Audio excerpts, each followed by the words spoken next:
Grand master robo super commando Dhruv कहते हैं कि माम्बा सांप का काटा पानी भी नहीं मांगता। लेकिन इस दुनिया में एक ऐसा भयंकर मानव भी है जिसके लिए इस अत्यधिक विषैले सांप का जहर एक हल्के से नशे से ज्यादा कुछ नहीं है। कई लोगों का मानना तो यह है कि उसकी रगों में खून नहीं बल्कि सांप का जहर बहता है और इस भयानक शख्स का रास्ता काटने वाला कभी जिंदा नहीं बचता।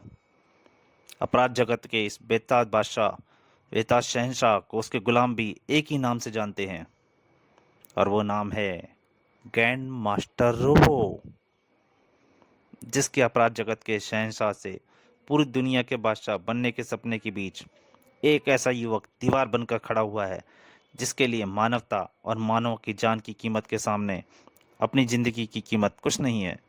जो ग्रैंड मास्टर रोबो की आंखों में कांटा बनकर इसलिए अटकता है क्योंकि उसके हाथों रोबो 2 बार मात खा चुका है। इसलिए ग्रैंड मास्टर ने कसम खाई है कि इस बार या तो वह बचेगा या उसका जानी दुश्मन सुपर कमांडो ध्रुव।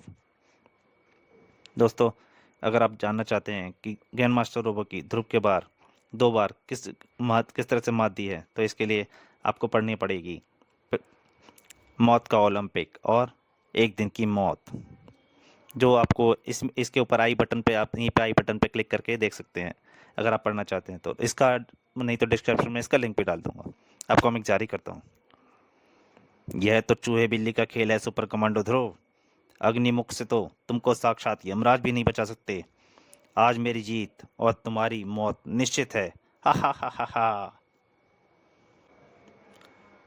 समुद्र की अथाह गहराइयां जहां पर विशालकाय मछलियां और ज्यादातर खतरनाक समुद्री जीवों का राज्य रहता है, आज एक मानव आकृति कुछ यंत्र फिट कर रही है। हेलो चीफ, मिस्टी हेयर, काम पूरा हो गया। अब मैं यहाँ से निकलता हूँ, आप 15 मिनट बाद सिग्नल भेजिएगा। मिस्टी का मैसेज आ गया है मास्टर। न्यूक्लियर टेस्ट के लिए सारे यंत्र फिट किए जा चुके हैं। अब सिर्फ रिमोट कंट्रोल से सिग्नल भेजने की देर है। देर क्यों, सिग्नल तुरंत चालू कर दो। लेकिन मास्टर, अगर इस वक्त धमाका हुआ तो मिस्टी उसकी चपेट में आ जाएगा। हर महान कार्य अपने हिस्से की बलि मांगता है और जितने कम लोग इस प्रोजेक्ट के बारे में जाने उतना ही अच्छा है। सब और ग्रैंड मास्टर रोबो ने आदेश दिया, सिग्नल भेजो। आदेश मिलते ही 2 हाथ हरकत में आ गए और अदृश्य रेडियो तरंगें अपने स्रोत से निकलकर निशाने की तरफ बढ़ चलीं। रेडियो तरंगों का यंत्रों से संपर्क हुआ और एक भयंकर धमाका हुआ। इसके बाद मिस्टी कहाँ गया किसी को पता नहीं चला और न ही किसी को यह जानने की दिलचस्पी थी। परंतु इस विनाशकारी न्यूक्लियर ब्लास्ट का असर समुद्र की सतह पर भी आया और धीरे धीरे सब शांत हो गया। अब इस धमाके की एकमात्र गवाह मूक गवाह था। क्या था?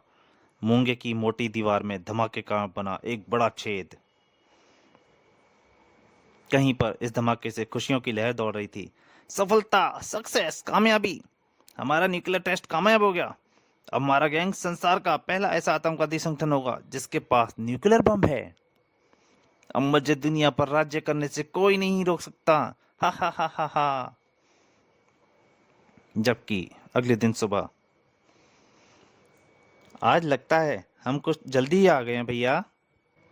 बीच पर हमारे अलावा कोई नहीं दिख रहा है। जल्दी? 7 बजने वाले हैं देवी जी। आज आपके चक्कर में हम लेट भी हो गए हैं। अब तो लोग घूमकर जा भी चुके होंगे। अच्छा अच्छा, चुपचाप दौड़ना, वरना बोलते बोलते ही सांस फूल जाएगी। और अगर ज्यादा बोले तो पानी में ढकेल। आऊ! तभी श्वेता का पैर किसी उभरी चीज से टकराया और हा हा हा हा, देखा, दूसरों का बुरा चाहने वालों का खुद बुरा होता है। अब तुम स्नान ध्यान करो, तब तक मैं चक्कर मारकर आता। पर जाने क्यों समुद्र आज कुछ ज्यादा ही अशांत था।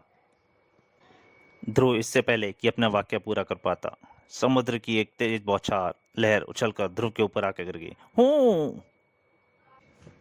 हाँ हाँ, अरे जैसे को तैसा मिला। कैसा मजा आया, खूब मजा आया। Oh my God! बोलते बोलते श्वेता के मुंह से आश्चर्य से निकला था। ध्रुव ने भी श्वेता का आश्चर्य जानने के लिए पीछे नजर घुमाकर देखा और वह खुद भी आश्चर्यचकित रह गया। उसको होने वाली विशालकाय लहर तो वापस लौट गई थी, लेकिन अपने पीछे छोड़ गई थी हजारों मृत समुद्री मछलियां जो जहां तक नजर आती थीं तट पे मरे हुए समुद्री जीवों से सटा पड़ा था। तभी ध्रुव के कॉलर के बटन में लगा बटन ट्रांसमीटर तेज सिग्नल देने लगा। उस सिग्नल की खास आवाज तुरंत पहचान गया।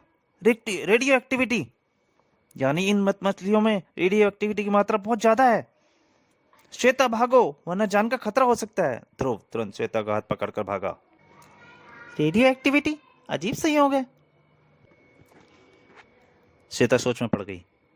आज दोपहर में हमारी क्लास स्पेशल परमिशन लेकर राजापुर एटॉमिक पावर स्टेशन देखने के जा रही है और सुबह सुबह रेडियो एक्टिविटी के दर्शन हो गए।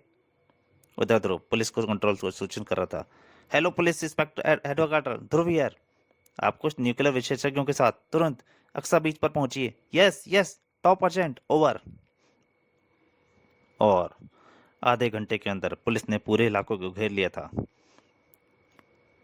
तुम्हारा शक सही है ध्रुव, इन मछलियों में जबरदस्त रेडियो एक्टिविटी है और इनकी मौत का कारण भी एकदम साफ है।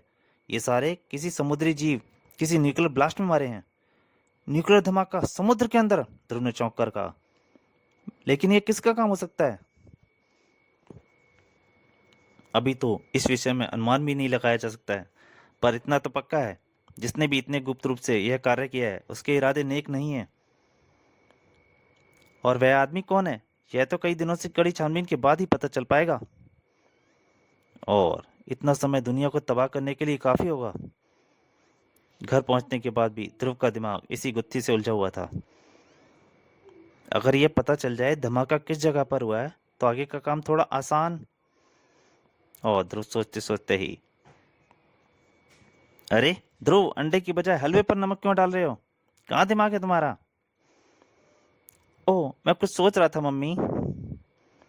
जरूर सी न्यूक्लियर ब्लास्ट के बारे में सोच रहे होगे, लेकिन यह ध्रुव, यह मामला हमारी डिफेंस मिनिस्ट्री का है, तुम्हारा नहीं। इस घटना की गंभीरता को कोई समझ नहीं रहा है पापा। यह एक भयानक विनाश की शुरुआत का संकेत है। अगर जल्दी ही इस मामले से निपटाया नहीं गया तो लाखों जानें एक झटके में खत्म हो जाएंगी। अगर मुझे किसी तरह से यह पता चल जाता कि यह धमाका समुद्र के अंदर किस जगह पर हुआ है तो कुछ शुरुआत हो जाती, लेकिन यह मुझे कहाँ से पता चलेगा?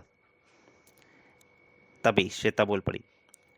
वेरी छोटी प्रॉब्लम डियर ब्रदर, तुम तो जानवर से बात कर लेते हो, इस बार अपनी विद्या मछलियों पर आजमा कर देखो, शायद बात बन जाए। पानी में डुबकी मारो, किसी पढ़ी लिखी मछली से पूछो कि मैडम, क्या आप जानती हैं समुद्र में न्यूक्लियर बम कहाँ फटा है? कमिश्नर राजन बोल पड़े। शट अप श्वेता, हर समय मजाक अच्छा नहीं लगता है। लेकिन ध्रुव ने श्वेता की बात को मजाक में नहीं लिया। व्हाट एन आइडिया, मछलियों से बात। अरे ध्रुव, कहाँ चल दिए? नाश्ता तो करते जाओ बेटा। रुक जाओ भैया, यह कीमती सलाह एकदम फ्री है, मैं इसका पैसा नहीं लूंगी, डरो मत। परंतु ध्रुव नहीं रुका। जाते हो तो जाओ, मैं भी चली। आज मुझे भी अपनी क्लास के साथ राजापुर जाना है, एटॉमिक पावर स्टेशन देखने। मम्मी चिल्लाई। अरे पर तू नाश्ता तो करती जा। नहीं मम्मी, मुझे बिल्कुल भूख नहीं है। इस पेटू को आज क्या हो गया? भैया ने आज मेरी वजह से नाश्ता नहीं किया, इसलिए आज मैं भी नाश्ता नहीं करूंगी। और श्वेता और ध्रुव दो अलग अलग रास्तों पर चल दिए, पर दोनों ही यह नहीं जानते थे कि इन दोनों रास्तों पर ही उनका जो इंतजार कर रही है वो है मौत। उधर मोटरसाइकिल पर उड़ा जा रहा ध्रुव अपने बचपन की यादों में सोच रहा था। वो यादें जब तक उसके दिमाग के किसी कोने में दबी हुई थीं। जुपिटर सर्कस की यादें, सर्कस में डॉल्फिन शो की यादें, और जो अन्ना की यादें। अन्ना जिसके एक इशारे पर डॉल्फिनें अपनी जान की बाजी लगाने से भी नहीं हिचकती थीं। ध्रुव की अन्ना के साथ अपनी पहली बातचीत भी याद आ रही थी। अन्ना, पापा कहते हैं आप मछलियों से बात कर लेते हैं। मछलियों से नहीं तो तुम्हारे पापा को गलतफहमी हो गई है। मेरे पापा कभी झूठ नहीं बोलते। हा हा हा हा, अरे मैं तो मजाक कर रहा था। लेकिन मैं मछलियों से नहीं, सिर्फ मछली से बात कर पाता हूँ, एक मछली से। कौन सी मछली से अन्ना? डॉल्फिन मछली से, बहुत समझदार होती है।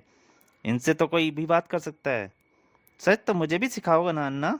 जरूर राजा बेटा। शुभ काम में देर कैसी, चलो अभी से शुरू कर देते हैं। और फिर धीरे धीरे मैं भी अन्ना की तरह डॉल्फिनों से बात करने लगा। लेकिन अन्ना की असमय मौत से वह डॉल्फिन शो बंद हो गया। और मैं भी धीरे धीरे दूसरे कर्तव्यों को सीखने की धुन में यह विद्या भूलता चला गया। आज यह पता चल जाएगा कि अन्ना की सिखाई विद्या मुझे अब तक याद है या मैं भी उसे भूल चुका हूँ। ध्रुव के होठों से एक खास तरह की सीटी उभरी, जो डॉल्फिनों को बुलाने का इशारा था।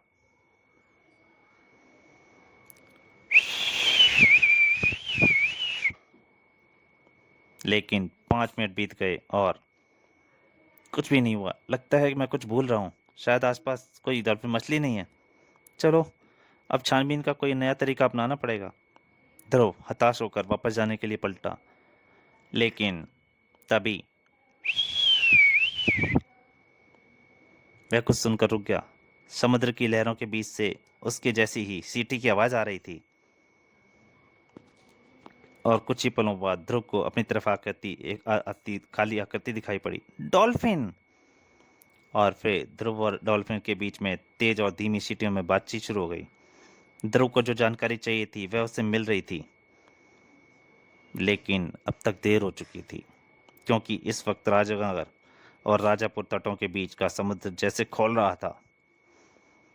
और उस खोलते पानी के बीच से निकल रही थी एक अत्यंत भयंकर आकृति, जिसकी एक झलक किसी की भी दिल की धड़कन को रोकने के लिए काफी थी।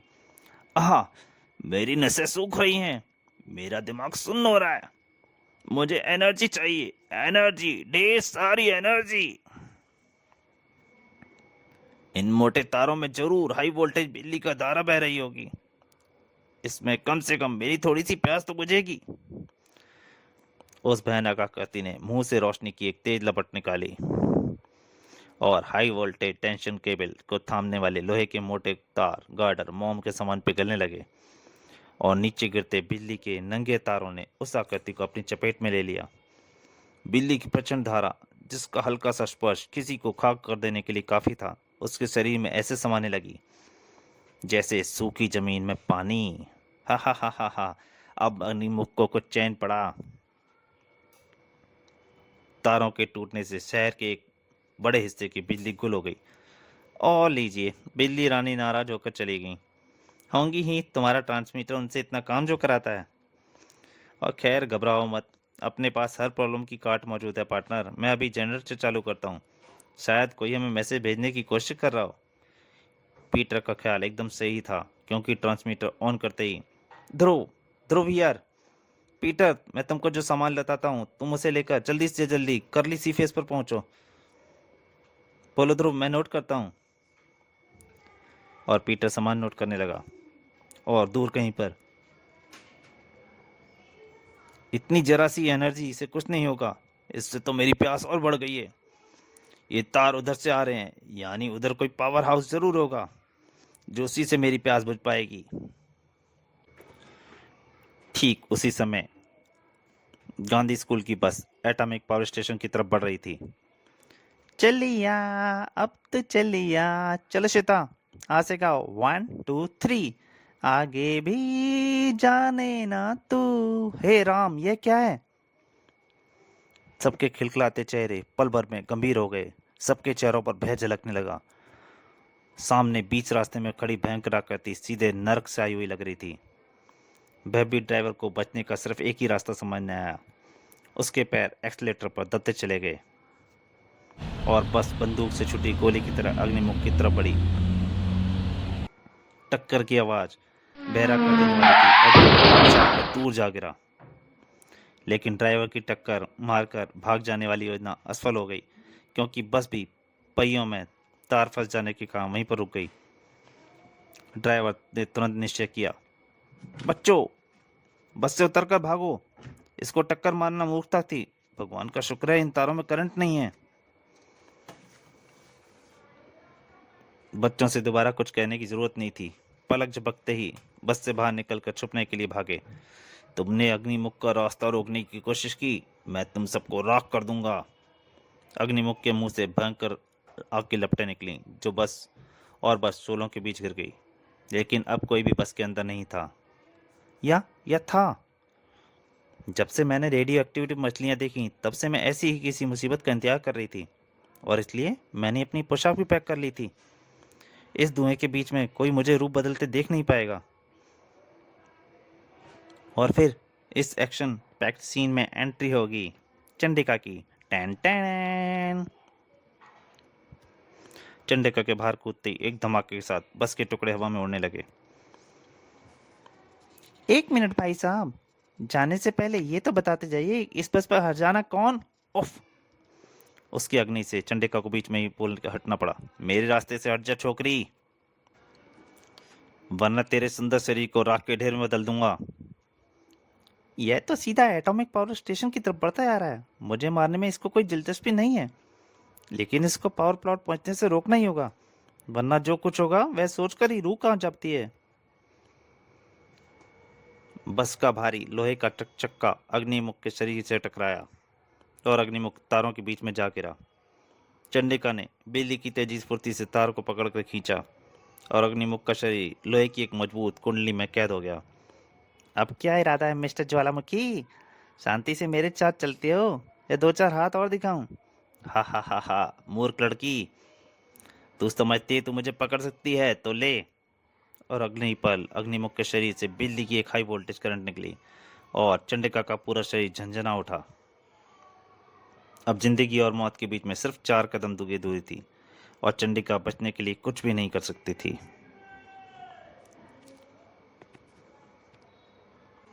दोस्तों, कॉमिक अभी जारी है, लेकिन मैं आपसे ये कहना चाहता हूँ, अगर आप इस कॉमिक का पूरा आनंद लेना चाहते हैं तो इस कॉमिक को स्किप ना करें और ध्यान से पढ़ें।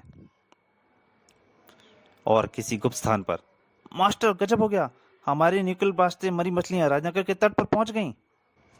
हे शैतान, तुरंत अपने कुछ आदमियों को ब्लास्ट वाली जगह पर भेजो ताकि वो वहां लगे सारे यंत्र निकाल लाएं, वरना उनके जरिए कोई भी हम तक पहुंच सकता है और यह काम तुरंत होना चाहिए। कहीं वहां पर कोई हमसे पहले पहुंच गया तो पूरे संसार की जासूसी एजेंसियां हमारी तलाश करने लगेंगी।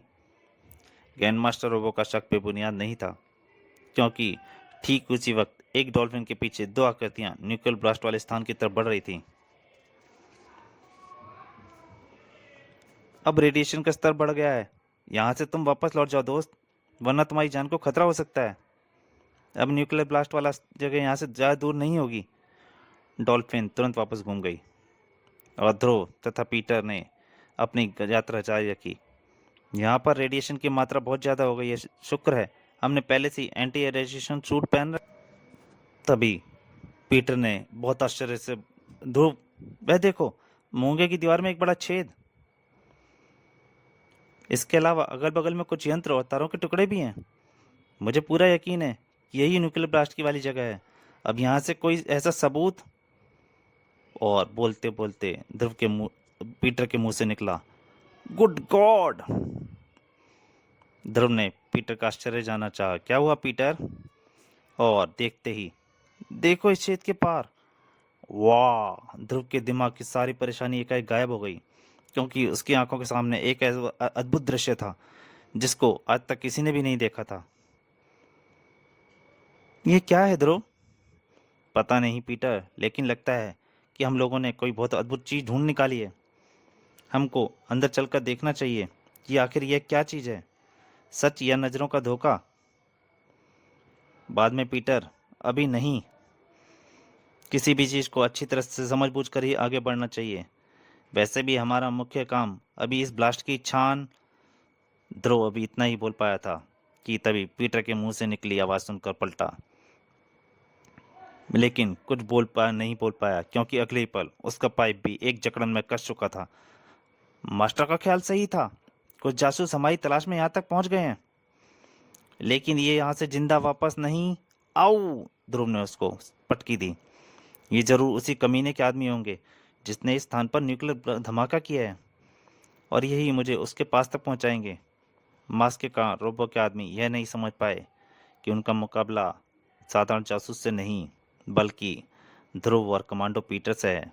मुकाबला बहुत मामूली और छोटा सा हो सकता था अगर इसी वक्त रोबो के कुछ और आदमी वहां पर नहीं पहुंच जाते। एकाएक दुश्मनों की संख्या कई गुना बढ़ गई है।